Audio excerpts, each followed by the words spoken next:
carried out a genocide. If every genocide, every massacre has been justified as a means to a conclusive end.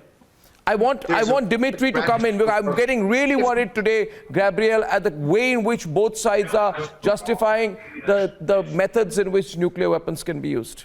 Dmitry Stefanovich. Yeah, thanks for having me. And I'd say that, well, it's really surprising to see any justification for a nuclear weapon to be used. After all, we have a joint statement by 5 official nuclear weapon states that nuclear war cannot be fought, cannot be won, and thus it should never be fought. We have very explicit conditions of shifting to nuclear use in the Russian military doctrine, which are actually much more strict than the one that we have in the US nuclear posture review and elsewhere. Basically, they boil down to either we can use nuclear weapons to prevent the destruction of a country, the existence of our country is when existence of a country is at stake, and it's obviously not something that's go on in other places. So we need like American tanks in Smolensk or tanks by some other country cutting Trans-Siberian railway or things like that that threaten the existence of our country, not something that's going on in Ukraine or elsewhere.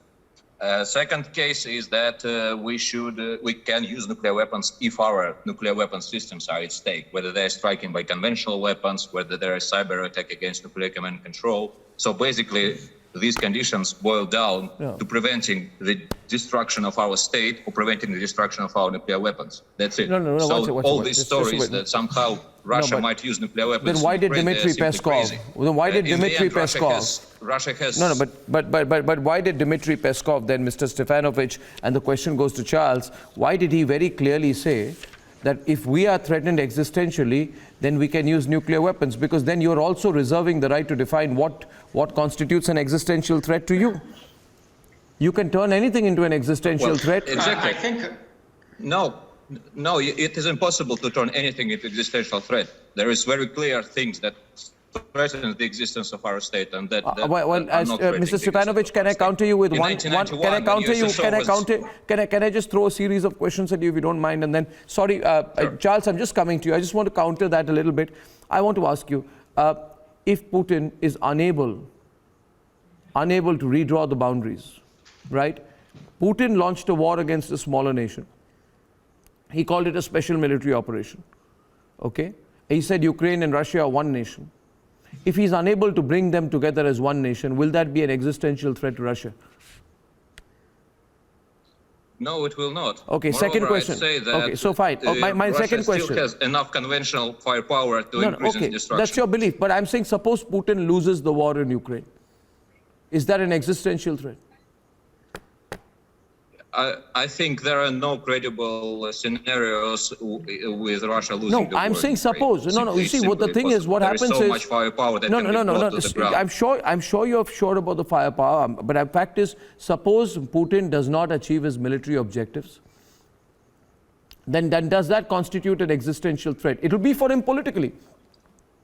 It will be an existential threat for Putin, but is that an existential threat for Russia?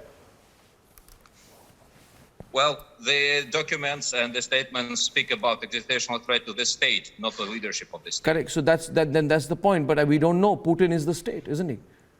Isn't Putin the state? And isn't the state Putin? My question to Dmitry Igorchenkov, taking it further from there, how can we distinguish between Putin and Russia? If there's an existential threat to Putin, you will turn it into an existential threat for Russia. Pardon me? It's absolutely obvious for any, reasonable person, every reasonable politic. There is this country's leader and so on and so forth.